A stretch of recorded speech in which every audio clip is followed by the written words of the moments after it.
Hello, Isaac. Hello, Rabbi. So good to see you. If the Sermon on the Mount was really this long, everyone would be dropping dead from age. How much time we spent on the sermon. That's right. So how long do you, I mean, so I know we call this a Sermon on the Mount, assuming that he spoke, they went up to the mountain and he spoke from there. Um, Now, as we've moved from chapter 5 to chapter 6, do you view this as a number of conversations which happened over a period of few years, which then the evangelists put these together It's in a set? really, listen, obviously the traditional viewpoint would be that this is the Sermon on the Mount, end of story.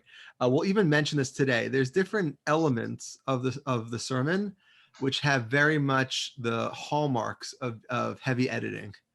Let alone that the Lord's Prayer is right in the middle, right here, starting in 5 verses in 6:9, we got the Lord's Prayer. The Lord's Prayer, it makes no sense. Can you imagine? He goes, by the way, when you pray to me or God, whatever you've been doing for the last 10 million years and the temple and this and that, by the way, here's what you should do. I mean, it's impossible really to believe that that this is just a natural piece. But there's nothing wrong with it. It could be 100%, but it seems it's not. And the other thing I wanted to point out is, we finished with 6:1 to 6:4 was on charity, 6:5 to 6:8 is on prayer, and then we're going to see 6:16 to 6:18 right after the Lord's Prayer is on fasting. And we noted in our last session that these three are the hallmark of the Day of Atonement, of how to kind of make it that God would either change his mind or rip up an evil decree for you. But another thing that is at least noteworthy is I think we mentioned this once before, the rule of three. The rule of three is if you're writing or you're a storyteller, you're going to say 3 little pigs, 3 billy goats, 3 musketeers, and you're going to speak as Al Sharpton speaks in a Dr. Seuss kind of language. I went up the tree, I saw the bee, and that's what I wanted to see. And when you do in these kind of rote, automatic phraseologies, it becomes more embedded in the person. It's easier to remember and it becomes more like impressed upon the person. The fact that right after we have right after the Beatitudes, we have the antitheses, but after that we have these 3 sections of prayer, and number 2, number 3, fasting, and number 1, charity. And there's also one piece in it, again, like I don't know how much you've been focusing, there's one piece of it that actually sticks out that makes it obvious that it is the all the rule of 3, namely that they're all called hypocrites. Yeah. A couple things stood out. A couple things stood out in that brief introduction. You made 2 very good comments. So one is I want to get your perspective on, does number 3 mean anything? We spoke about 3 right now. We have charity, we have Lord's Prayer, and fasting. It comes in 3s.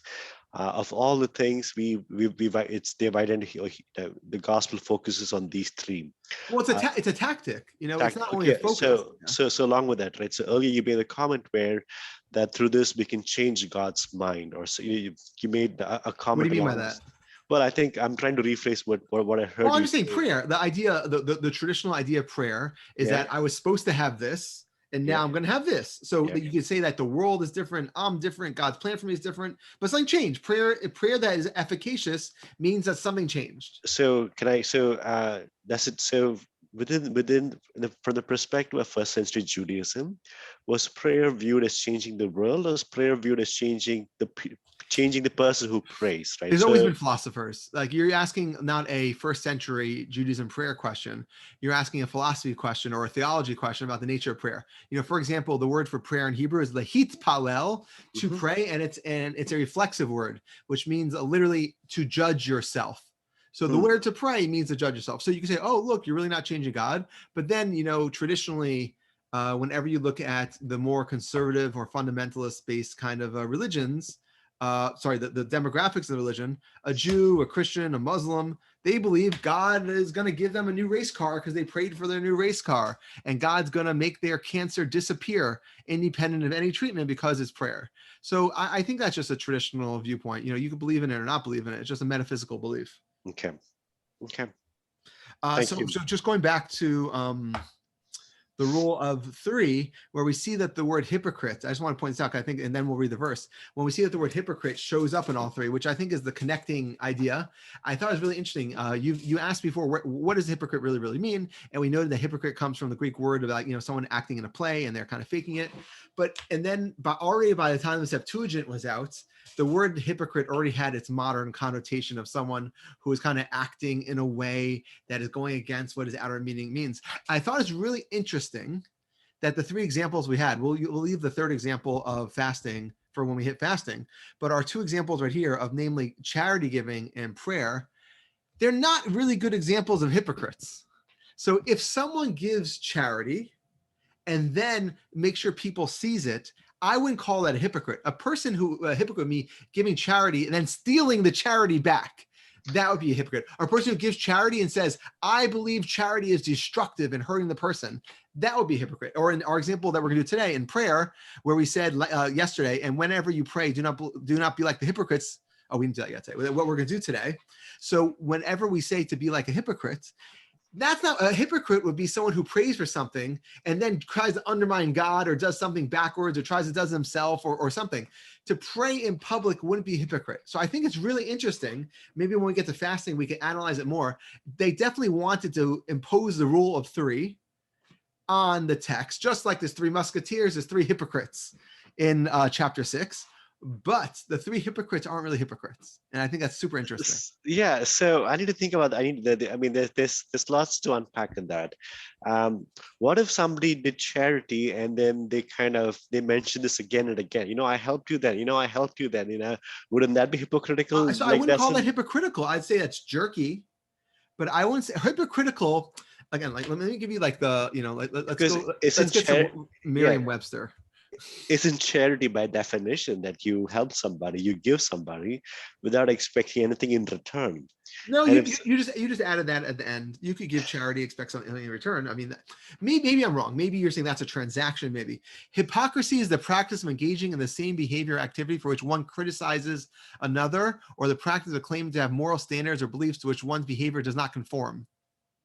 So again, like you could say that I'm giving charity, but again, like maybe I feel like when you hear that definition, maybe you could argue that that is hypocritical because it's not living up to the moral behaviors that you think that a charitable person should give. Again, I would just note that these aren't classic examples of hypocrisy. Okay. Again, what would be what's a hypocrite? The easiest one is fasting, right? What's a hypocrite who fasts? Makes a big deal out of it. Oh, I'm fasting, and so really? Makes the entire world know about it. Or say because I'm fasting, I'm holy. No, because you would never say that unless you read the New Testament. I think a person who fasts is a hypocrite is maybe a person who then indulges the next day endlessly and says, I don't know, maybe I'm wrong. I don't know. What's wrong? Okay, what's wrong with indulging the next day? No, I meant like as a hedonist. Oh, look, I fasted yesterday, but today I'm doing the exact opposite, because he doesn't really believe fasting has the impact it's supposed to have because he acts in the exact opposite way. And his moral standard is the opposite the next day. So it sounds like you're also attaching a moral imperative. I'm reading you what this says. So the practice of claiming to have moral standards or beliefs which one's own behavior does not conform. Okay, I'm just reading. So if fasting is just the act of denying oneself something, if I fast for food, right, it's just fasting as in denying food, nothing more beyond that. Anything beyond that is it's the aspect of change. I mean, that's beyond this realm of what we can know about. And the next day, if I indulge in food, right, is that Isaac, I think you have to do a survey. How about this? We'll both do surveys. We'll ask our friends and family over the weekend. Yeah. And we'll say, what is a hypocrite about fasting? What is a hypocrite about praying? And what is a hypocrite about giving charity? I think that's a great assignment. We'll do. Okay. I feel like the more classic hypocrite about charity is telling people to give charity than not giving charity yourself. Telling people to fast and then not fasting. Telling people to pray and then not praying. That is the classic hypocrite. There it is. Yeah. That's what it is. Now you sound like Paul and Jesus, because I think they probably have a similar argument, right? Paul I always sound like Paul and Jesus. Paul has this exact same argument in the book of Romans when you think you tell people don't do this, but you do the same thing. Isn't that being hypocritical? That's a hypocrite. That's my point. And so we know what a hypocrite is. Okay, so let's read our two verses. So here there's something with Paul which we all can agree on. So I think Paul will probably be happy about this, that Rabbi Russ and Isaac and Paul I can agree on say one. Paul would be happy of all things, Russ and Isaac. Yes, okay. On that note, the Gospel according to Matthew, chapter 6, verses 5 onwards. And when you pray, you must not be like the hypocrites, for they like to stand and pray in the synagogues and at the street corners, that they may be seen by others. Truly I say to you, they have received their reward. But when you pray, go into your room and shut the door, and pray to your Father who is in secret, and your Father who sees in secret will reward you. So many, I can't by the way, so many parallels, right? When you hear it, parallels. it sounds like the rule of three, or at this point, the rule of two. It's so obvious that you have the secret, you have the verb that you're doing something in order to get to that point. You have the reward. Lots of parallels. There's some very obvious non-parallels, though. I just want to note, for example, the last verse in 6:1 starts, beware of practicing piety or charity. And over here it says, whenever you pray. So the last one said, don't do this. And this says, when you do this, don't be like the hypocrites, right? It's very, very different. Last one, it's saying, if you do this, you're doing like the hypocrites do. And here it's saying, don't be like the hypocrites. So, I mean, there's a lot of little differences, which we could overanalyze if we wanted to kind of get this. It looks like this one's like missing a verse. So the last one, it said, beware of giving charity before others. This one, it should say like, beware of praying before others. It feels like this one dropped the verse back. Last one, it has 4 verses. This one also has 4 verses. So it'd be interesting to me to put them next to each other to see how we're trying to accomplish this. Because it's interesting, because if anything, the one on fasting that we're going to see in 6:16 is more like this one than the first. Anyways, so the first thing to note is that it's very clear the rule of 3 is applying, but it wasn't applied ubiquitously. There's different elements that are different. One point that I think is very different is, for they love to stand and pray. So in the last one, there's never a sense that you're doing this for your own love, for your own excitement, for your own gratification. It's saying, I mean, you're obviously doing it for your gratification, but they're doing it for their reward. You know, their reward was that they want to be self-aggrandized. Here, it's like, you love being like this. So I think it's really interesting. Yeah. Do you see anything in common between the trumpet and standing and loving to stand and pray? Trumpet, we spoke about, as an announcement, ushering in the new kingdom, or the sense of awe. The trumpet had multiple levels of meaning associated with that. I said, the sense of awe. Do you see any parallels between, again, the trumpet and standing? Yeah, so I really do see, so maybe not the trumpet specifically, but I think the idea of love was specifically brought up in this one, because when you talk about prayer, there's 2 goals of prayer, or like at least 2 goals of prayer. There's lots of goals, but one goal of prayer is to say thank you for what I have. Another goal of prayer is to say, to plead, to ask for things. And a third goal of prayer is to praise. Those are generally the trifecta goals of prayer. One of those 3 are usually whenever you're praying, you're usually doing one of those 3 things. To ask for things, to praise, or to say thank you. So over here, I think it's really interesting that when you praise God, the reason that you're praising God is probably because of, you're supposed to have this idea of love God, and you shall love your God and the God in heavens. So I think it's really interesting that the one on prayer, just like we pointed out last time, that with charity, you giving charity causes people to praise you. And that's a misuse of praise. I think over here it's misusing the idea of love. That over here you're supposed to pray because you love God, but because you love to stand and pray in the synagogue, so you get people notice. Therefore, you're getting criticized or castigated by Jesus for doing this. So while last time it was the misusage of praise, that this time it's also the misusage of praise, but it's specifically the misusage of your usage of love. You're loving the wrong thing. You shouldn't love the act. You should love the thing that you're praying towards. So I think the reason that's a great distinction. It's not loving the act, but loving the object. And the reason I believe this is in the text is because if you cross off that verb, just read it without that, for they stand and pray in the synagogue at the street corners, so they may be seen by others. That makes perfect sense.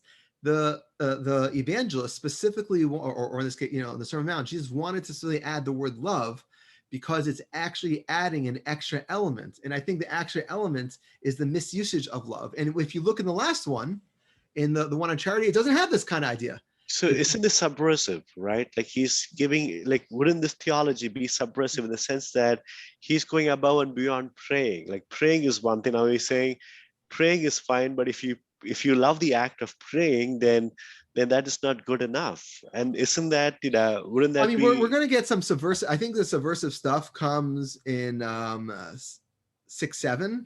So that's not going to be today. I think when it talks about what you physically shouldn't do. So there's two things that Jesus chimes in about that he's against. He's against public prayer and he's against meaningless words. So today we're only going to talk about public prayer, and then next time we'll talk about meaningless words. Yeah. So within Judaism, is anything which is not? Is there any concept of non-public prayer? Isn't prayer by This is literally our topic today. Thank you for setting me up with an introduction. Thank you. Well, that's been a long introduction, but yeah. Yeah, so the question, first of all, I also want to point out, but they love to stand and pray.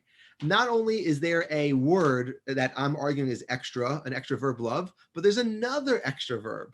They watch this, for they pray in the synagogues and in the streets so that may be seen.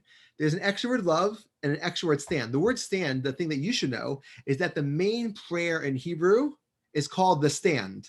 Yeah. The way to say that you are doing the main prayer, which is called the 18 benedictions or the Shmona Esrei, or in Hebrew, the Amidah, the standing, is this. So I find this is very specific, that this might be railing against standardized prayer. That being said, it's a very complicated topic. The way to pray in the Bible is not to pray. There's no concept. If you look throughout Leviticus, and throughout the Pentateuch in general, the way to do prayer or the way to kind of worship God is through animal sacrifice, so the cult sacrifice in the temple.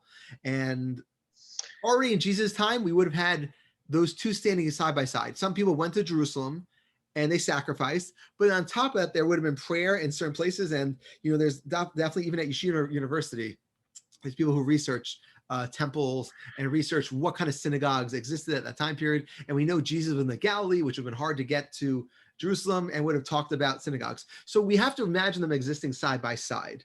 So there is this concept of prayer that he is, I think, not right now being subversive, but railing, saying that there's a good way to pray and a bad way. I don't think the way to pray would have been as concretized as it would have been in the next 200 years. Already in Jesus' time period, there was people praying, but it still would have been more amorphous. But here's my question, right? At least in the Old Testament, for what we've read so far, part of being God's people is being distinct in the food people had, in the way they dressed themselves, in keeping Sabbath and all these things. And by definition, all of these had a public outward experience, and so when he's saying when he's saying these words, I said, when you pray, don't love this aspect of doing, or don't love to stand all this. It comes across as trying to undercut some of the underlying belief system, which is so central to how, as a Jew, right? I mean, 100%. Part of you being a Jew is having your yarmulke, keeping all this, right? Even in this text right here, whenever it says when you pray in the synagogue or in the street corner, they're never even sure if it really means synagogue. Do you know that? The reason that we're not sure is because the word synagogue in Hebrew is Beit Knesset, the house not of prayer, but the house of gathering. And synagogue means the same thing. So it's not even clear when they translate the New Testament, this verse in Matthew, into English from the Greek, if it means synagogue or just a gathering place. So this is underscoring what you're saying. A house of prayer is not the place that you pray in Judaism. The place that you pray is the place of gathering, the synagogue, the Beit Knesset. So you're noting that it would have been definitely subversive or definitely against normative Jewish practice in the first century or any century to rail against public prayer or public gathering. So let me read you two Jewish texts really quickly. So Maimonides, again, this is later, but it's quoted from earlier stuff. It's quoted from, it's Maimonides in the Laws of Tefillah 8.1, but he's quoting the Gemara Babylonian Talmud and the tractate Brachos 8a. So it says, I'll read in English, the prayer of the community is always heard, as opposed to praying by yourself. If you pray with a group of 10 men together, that's always heard by God, whatever theologically that means is heard. Even if they were sinners among them, for God refuses to reject the prayer of many.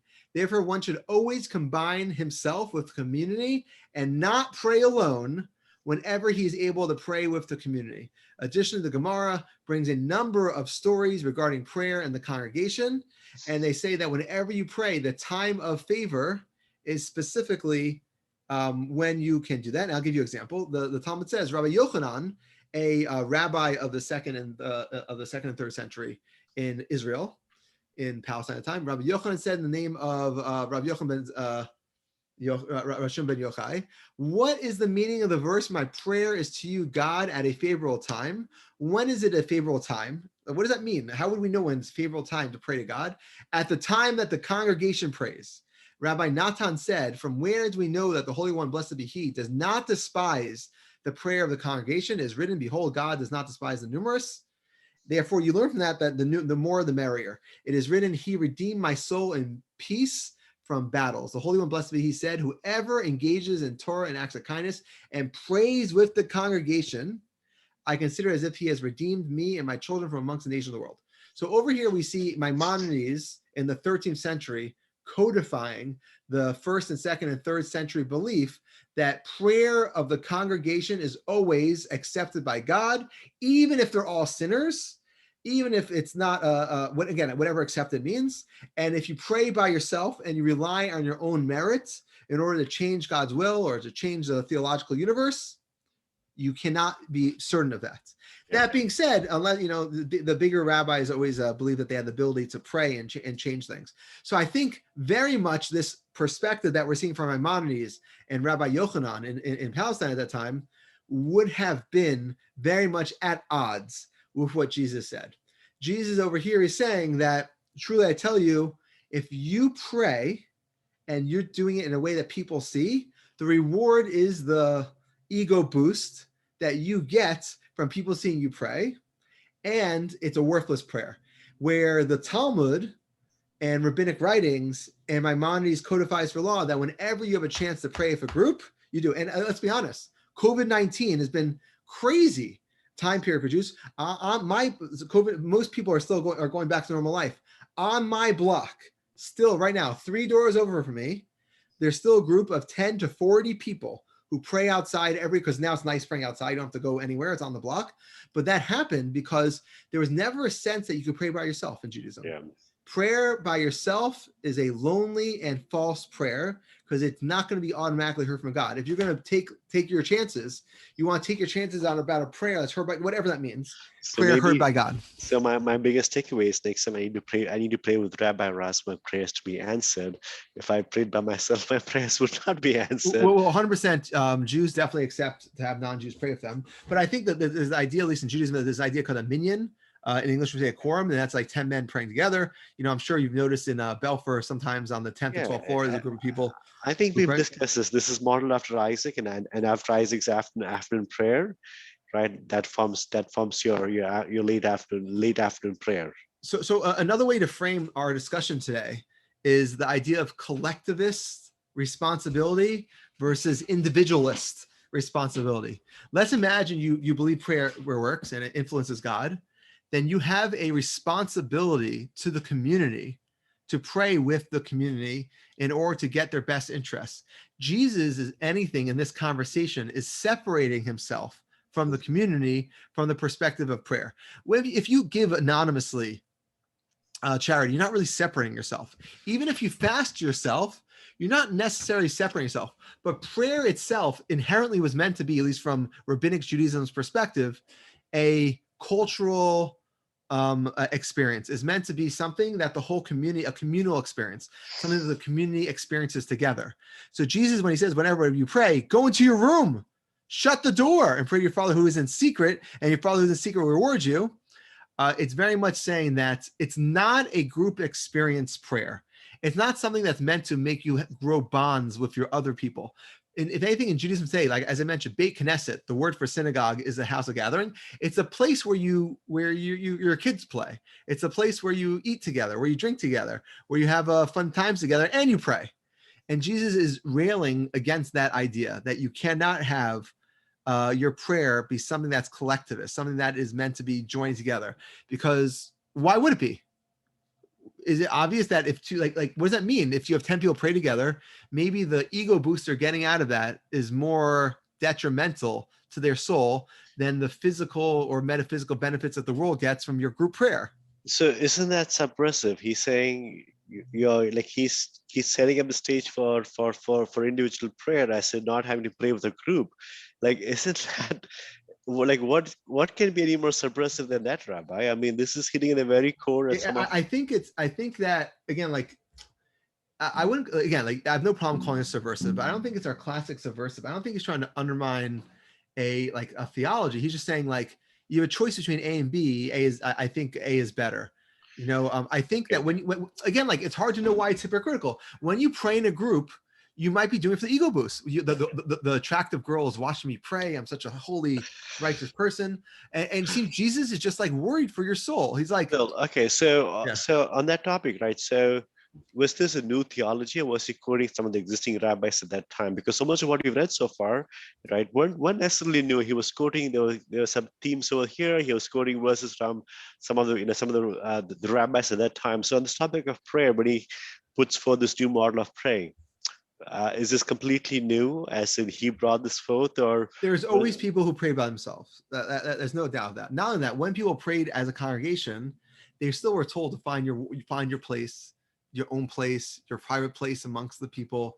Make sure that you have room on all sides of you. You know, you ever notice when Muslims pray, a lot of times they're like almost like foot to mouth, and like they go like almost like right in rows, so close to another. So Judaism, there's always a sense that you're supposed to be able to like go like this and go like this and be able to separate yourself from people, that you have to have your own space, very much not in the way that Muslims do. So I think there's always been a sense of how does the individual interact with the communal when you're supposed to have an introspective moment with God? Because it's a complicated idea about how you're supposed to connect with God if you're in the masses. The masses inherently don't have the ability to connect on an individual level, right? When you get all worked up as a group, you're not getting worked up as an individual. So it seems to me this is just very much disagreeing with the way that Jews would pray. But I want to reiterate to you, the main way that people would view praising and worshiping God was through animal sacrifice, which we're going to see later on, obviously, in the New Testament. So the fact that this is focused on prayer, it's really interesting. This is, I view, as I mentioned before, the rule of three coming up here, I view these as the three foundational hallmarks of all religions. And he's saying that all religions can be, the foundational points can be used for bad. And you should realize that you're not just a good person because you do the most basic thing of religions. Just because you're accomplishing, charity and fasting and prayer, there's a really bad way to do all three of those things. And you shouldn't just look in the mirror and say, pat yourself on the back and say, great job, just because you're executing those in a normative way. I gave away $1 million. Jesus is saying, I don't care. I pray every day. I don't care. I fast every day. He's saying that doesn't matter. Not only does it matter, you're a hypocrite for doing it. These things are horrible that you're doing it. Again, that's why I point out, he's saying whenever you pray, when you give charity. I think he views these, and also he says whenever you fast. He sets up all three of these in the same way when you do this, because everyone's going to do it sometime. Everyone's going to try to live that religious life. And he wants you to understand, not good enough. Not to give those normative definitions of religion, let it be Jewish, Hindu, Buddhist, or whatever, just because you're fasting doesn't make you a good person. If anything, this is exactly what we see in our society. A lot of times people say, I recycle, I'm a good person. Or I'm just saying, don't say no. I know a lot of people like they'll define the moral good by the way that they see as the most important thing in the world. I'm a person who fasts all day. I give away all my money, I have nothing left. I'm a person who always helps old ladies across the street. I make sure to give food to all the homeless. People are able to define their own self-worth from their own definition of morality. And it's very easy to be able to see ourselves as worthwhile and worthy because of that. So I think Jesus is railing against those attitudes. Again, and it's also interesting that all three of these don't show up in Mark and Luke. These are all are very like, while the Lord's Prayer does, all three are very Matthean attitudes. And it could be that when you take the outer space perspective, that the Matthean community wanted to note that fasting, prayer, and charity giving are all very much things that the Pharisees would have excelled in. And it could be just, if you want to criticize the Pharisees in general about the three things that probably would have been like, aside from circumcision, these are probably the things that they did that they did the best. So it could be that, yeah. So it could be that he wanted you to know that just because you could see the religious life as executing these well, that is not what makes a good Jew or Christian or whatever. Yeah, that's a great point. Can I pick your brain a bit on this thing of your Father who sees in secret will reward you? I'm surprised he does not say that he will answer your prayers, but he says that he will reward you. Well, this is the same question we had last time, right? Same time, yeah. I felt this is out of sync. Out of sync. And it feels out of sync again. But this is in the context of prayer, right? What would have been more appropriate is that your prayers will be answered, not so much that God will reward you. And so it felt like maybe maybe this is put here so that so we have this the same structure to all the three parts of both charity giving, fasting, and praying, that God, your Father in heaven, who sees in secret, will. Well, it could be when you have the rule of the three, which we have here, that all three of these finish. Your Father sees you in secret, reward you. All three of them literally finish with this line. Like I said, I don't think it's fair to ask the question like, well, why doesn't it say prayer? He'll answer your prayer. Why? Because all three of them are the same. And the idea is that if you do things for the right reason, you'll make that connection of God. If you do it for the wrong reason, you only make a connection of yourself. I think that's the main point. And it's not focused so much on how you do it. Again, like I view these as the only reason we're focused on these is because this is probably how the Pharisees or how a normative rabbinic Jew or a Jew in that time would have seen himself of how to be a good person. So want to give men and women the opportunity to not see themselves in a good light just because they're acting like good people. And again, like it's very, I guess, undermining and undermining in that way to view religion that way, because people want to be able to do the religion. It's hard to say that I'm giving charity, I'm still a bad person, but I think that's what we're trying to put across. You think that's the way to pray? Wrong. You think that's the way to fast? Wrong. You think that's the way to give charity? Wrong. I guess there's no wrong way to circumcise, right? So that it wasn't so easy to stick that one on the list as well. Well, there's no safe way to wrongly circumcise. Well, or I think he was also trying to, as you explained, there is both the right way and the wrong way. He was speaking into some of the deeper motivations of the human heart. I said, the way you explain this is, it's not so much the act of praying, but when you pray for the purpose of being loved by others, that becomes a problem. But if prayer is viewed in a communal setting as an act of praying to God with fellow people, then maybe it sounded like he was okay with that. And so it's more about using some of these using these practices of fasting, praying, and almsgiving as in a means to feel good about oneself. Would that be a proper, Yeah. And if you feel good about yourself doing that, that's your reward, man. Yeah. Okay. Call it a day. Your Rabbi, on that note, thank you. Have a great Shabbos, and You too. Okay. Thanks. talk to you soon. Thanks.